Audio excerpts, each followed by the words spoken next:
Hi guys, hope you all enjoyed the last sessions. Before going to the next session, we just discussed what we learned till now. Let us recap the sessions.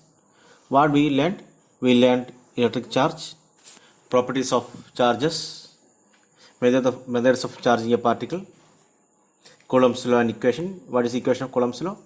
By Coulomb's law, the electrostatic force F is equal to 1 by 4 pi epsilon 0 Q1 Q2 by R squared, where Q1 and Q2 are the charges and R is the distance between the charges. Epsilon 0 is the permittivity of free space. And we discussed about the significance of Coulomb's law. We compare electrostatic force and gravitational force, and we discuss about superposition principle, that is the electrostatic force when multiple charges, more than two charges are there. So these are topics that we discussed till now. So let's start our today's session. Before starting the main topics, let us discuss about some important topics or important terms that we are going to use throughout this chapter.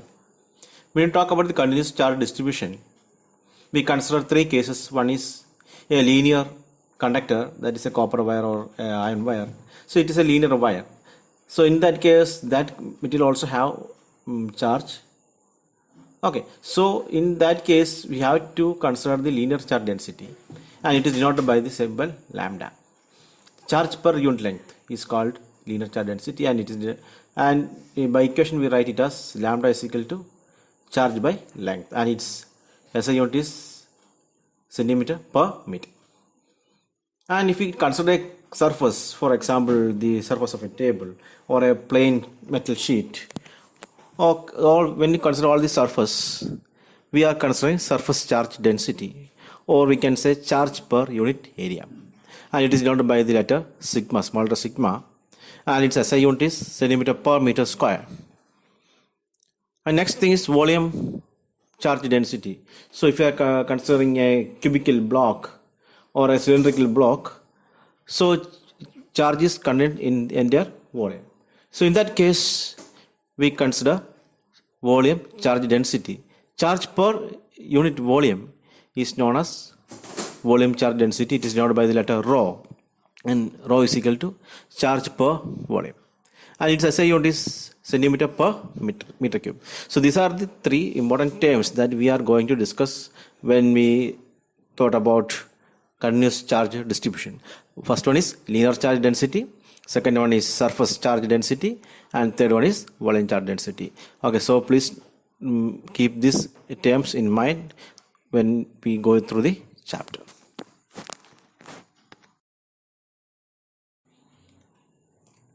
Now we are starting with today's topic, important topic, electric field.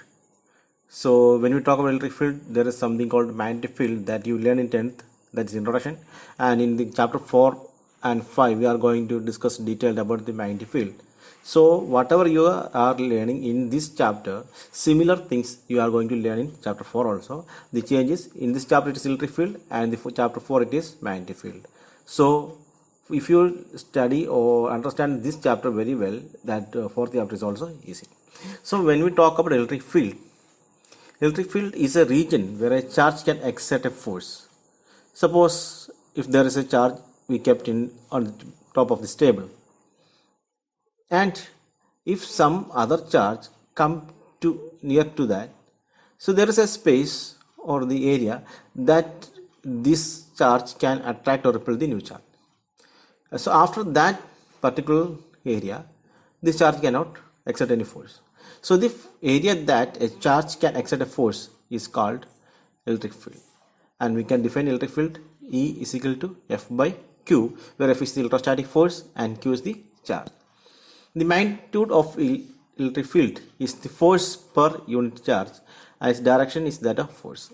That is, force is a vector quantity, so electric field is also a vector quantity, and direction of the electric field is same as the direction of force, because charge is a scalar, it doesn't have any direction.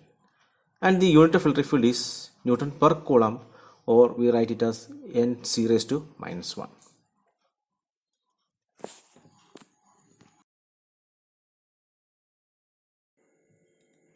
Now we are coming to the details of electric field.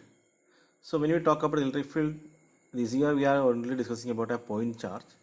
So when you talk about electric field due to a point charge, the magnitude of electric field due to an isolated positive charge is plus q. At a point P, distance r away in a medium of permittivity epsilon can be calculated by imagining a very small charge plus q placed at P.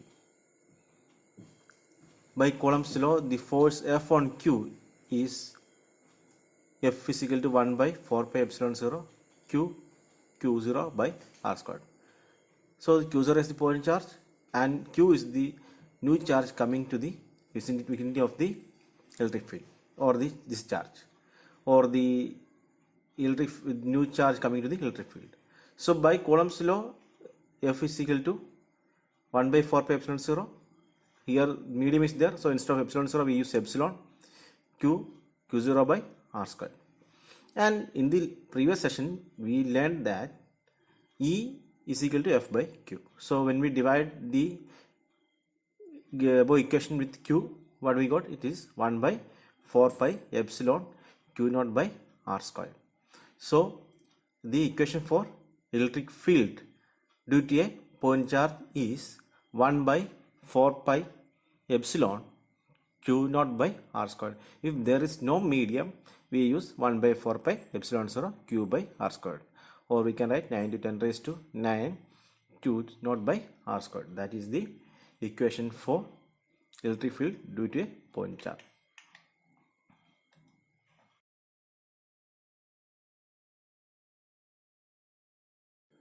So when you talk about electric field, we have to discuss about the electric field lines also.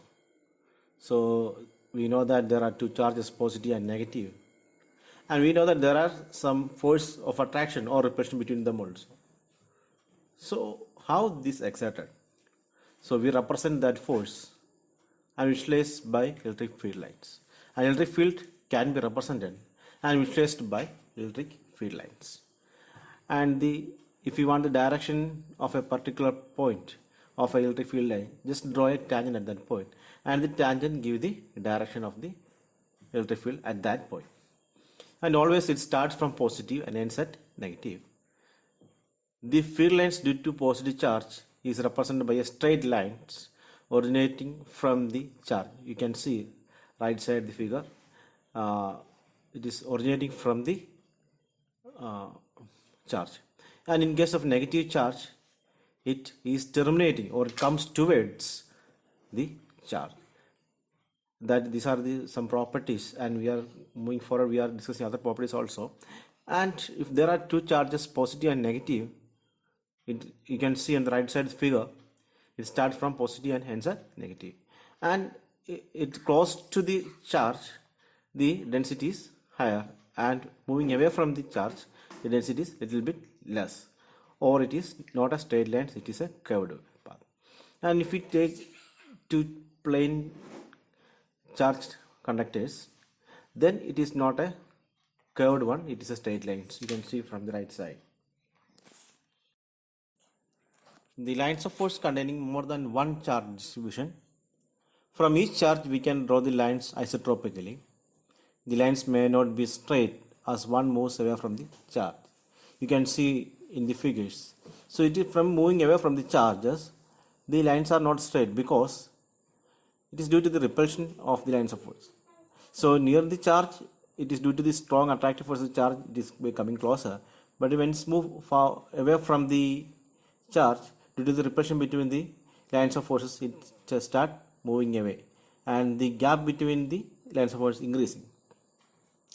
The number of lines originating or terminating on a charge is proportional to the magnitude of the charge. That is, if the charge is higher, the number of lines is higher, and if the charge is less, the number of lines is less. Now we are moving to the next topic, electric flux. So if the lines of force through a surface, then the surface is said to have flux linked with it. That is, if some electric lines or electric field lines or lines of force is passing through a surface, then we can say that surface have some flux. So it is given by d phi is equal to E dot ds. E dot ds. E and S are vector and all are in same line, but due to this some technical error it is shown in different layers. So all are in same line. E dot ds. So E and S are vectors, that is why the arrow is on the top. When ds is the area vector of a small area element, that is, in physics when we discuss about a particular thing, if we first consider a small portion and then later we integrate. That is what we are usually follow in physics. Like that, if a person is going on a bike with very high speed, we say that, oh, that person is going at very high speed. But sometimes he may come slower or faster than previous case, and all later case also he may drive faster. But we are considering that small portion and considering that small interval or small portion, we are assessing the nature. So like that, here also we are taking a small area. The area vector of a closed surface is always in the direction of outward drawing normal. That is, if we consider table as the surface and the area vector is perpendicular to the surface of the table. That is, if we are pointing a pen on the table, so it is perpendicular to the surface. So the area vector is always normal to the surface, and the total flux linked with the body phi is given as surface integral E dot ds. So when we integrate d phi, we got phi. So the integration we will discuss in the 7th chapter of mathematics this year. So that the time we will discuss detail. Here we just understand integration means summing up or collecting all the small pieces. Simply we can say like that. So the SI unit of electric flux is Newton meter squared per coulomb. Now let us discuss about the electric dipole. So similar to electric dipole, there is magnetic dipole also that we will discuss in the chapter 4. So by definition, electric dipole we can define like that: two equal and opposite charges, let us take the charges q plus q and minus q, separated by a small distance 2a. So why we take 2a? Because in coming sessions for the derivations, if we take 2a, that is better to derive some derivations. That's why we take 2a. So we can take any measure 2a, r, x, d. Okay, so in different textbooks it may differ, but 2a is more convenient for coming proofs. That is why I take 2a here. Small distance 2a is called electric dipole. So two equal and opposite charges separated by a small distance is called electric dipole. So when we talk about electric dipole, we have to discuss about the electric dipole moment also. So electric dipole moment is a vector quantity whose magnitude is equal to the product of the magnitude of either charges and the distance between them. That is, we denote the dipole moment as p, small p. It's a vector, so there's a arrow at the top. P is equal to 2aq. 2a is the distance and q is the charge. So P is equal to 2ak. That is the equation for dipole moment. By convention, the direction of dipole moment is from negative to positive. So direction of dipole moment is from negative to positive, and SI unit of dipole moment is coulomb meter.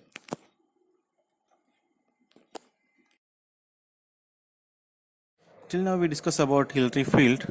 The equation for electric field E is equal to 1 by 4 pi epsilon 0 q by r squared, and we all know what is the value of this one is 9 into 10 raised to 9, and q is the charge, is the point charge, and r is the radius of the electric field or the distance that the charge can exert a force, electrostatic force. Now we are moving to a problem. We are going to solve a problem. So what's our question? I am reading the question. 2 point charges q1 and q2 of magnitude plus 10 raised to minus 8 coulomb and minus 10 raised to 8 coulomb respectively are placed 0.1 meter apart. Calculate the electric field at points A, B and C as shown in the figure. So you can see the figure now. Okay, now we are moving to the solution part. So now we are coming to the solution. First let us start with the figure. So the figure is given in the question. So there are two charges Q1 and Q2. Charge of Q1 is positive and Q2 is negative. They are placed at some distance, that is 0.1 meter. So there is a point A that is at the center of these two charges, or the middle of these charges, the point A. So the distance are given 0.05 meter, and here also it is 0.05 meter. And there is another point B that is on the axial point but is outside the charges, so that is also at a 0.05 meter from Q1. And there's other point C that is an equatorial point, that okay, and this C is at 0.1 meter from A and 0.1 meter from B. So from Q1 and Q2, not A and B, Q1 and Q2, that is given in the question. So now we are moving to the solutions. So first we consider the point A. At point A, there are electric field due to two charges are there. One is due to Q1, another is due to Q2. So let us start with electric field at A due to the first charge E1. So by our equation it is 1 by 4 pi epsilon 0 Q by R squared. We know the value of this one. It is 9 into 10 raised to 9 into the value of Q is given in the question. It is Q1 is equal to plus 10 raised to minus 8 coulomb. So into 10 raised to minus 8 divided by, what is the value of R? R is also given here. From Q1 to A, this is 0.05 meter. So it is R squared. Substituting the values, we got it as 3.6 into 10 raised to 4 Newton per coulomb. 3.6 into 10 raised to 4 Newton per coulomb. And if we consider the point A and the electric field due to charge Q2, it is also same. EA2 is also, all the values are same. This is the same, the charge is same, the only thing is the change in the sign. Okay, so its value is also 3.6 into 10 raised to 4 Newton per coulomb. So now we got electric field due to each charges at point A. So what is the total for electric field? So total electric field EA is equal to EA1 plus EA2, that is equal to 3.6 plus 3.6 into 10 raised 4 plus 3.6 into 10 raised to 4 is equal to 7.2 into 10 raised to 4. Why we take both are same side? Because the direction is same here, because we already discussed that the electric field is from positive to negative.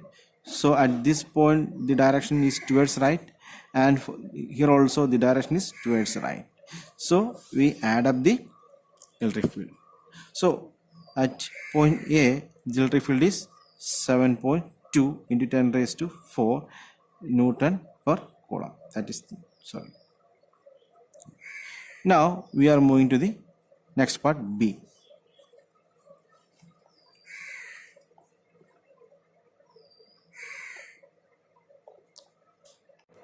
Now we are moving to the point B. So here the point B is 0.05 meters from Q1, and from Q2 the distance is the sum of these three distances, that is it becomes 0.015 meter for Q2 from B. So now we are moving to solution.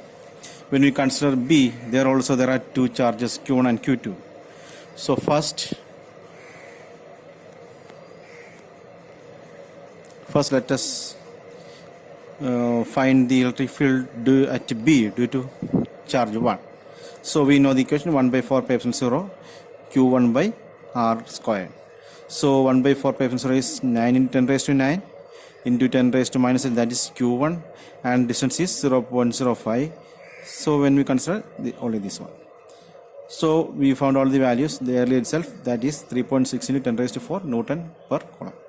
Now when we come to point B from the charge, second charge, that's why also equation is same, 1 by 4 epsilon 0 Q2 by R squared. Substitute the values. Here the distance is different, it is 0.15. So it is comes around 4 into 10 raised to 3 Newton per Coulomb. Now what is the total electric field at B? That is equal to E. The total electric field is E B1 plus E B2. So here we have to consider direction also. So E B1 is, when we take the directions, E B1, okay, so this is direction is towards here, and from we consider the direction of Q2 second charge at this point, the direction is in opposite direction. So here the electric fields are in opposite directions. So we can write it as E B1 is 3.6 into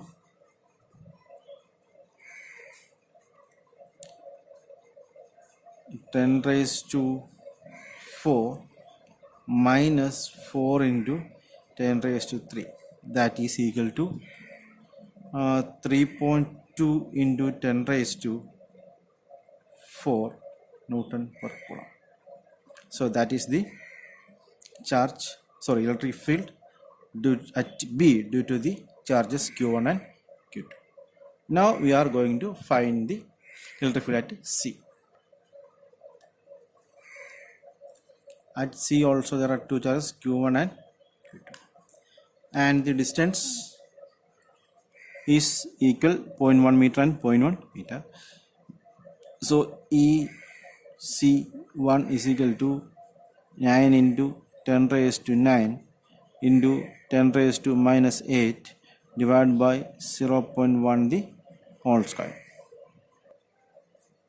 That's equal to 9 into 10 raised to 3 Newton per Coulomb.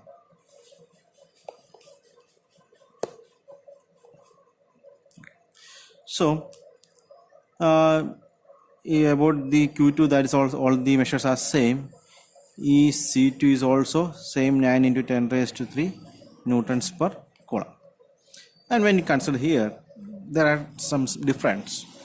So this is positive, so this is acting in this direction, and this is negative, so it is acting in this direction. When we resolve it, its horizontal component became like this. So we can say EC1 cos theta plus EC2 cos theta. And when you take the vertical components, it is like this. Both get cancelled because they are in opposite direction. So we don't need to discuss about the vertical. And from the given triangle, we can understand that is the equilateral triangle. So because this is 0.1, and here also 0.1, so we can understand that this angle is theta. This theta is equal to 60 degree. So we can take this also 60 degree. So what is the total electric field here? Total electric field is equal to 2 into EC1 cos theta, that is equal to 2 into 9 into 10 raised to 3 into cos theta, here it is cos pi by 3. So what is the value of cos pi by 3? That is equal to 2 into 9 into 10 raised to 3 into cos pi by 3, or cos 60 is 1 by 2. The values get cancelled, so it becomes 9 into 10 raised to 3 Newtons per Coulomb.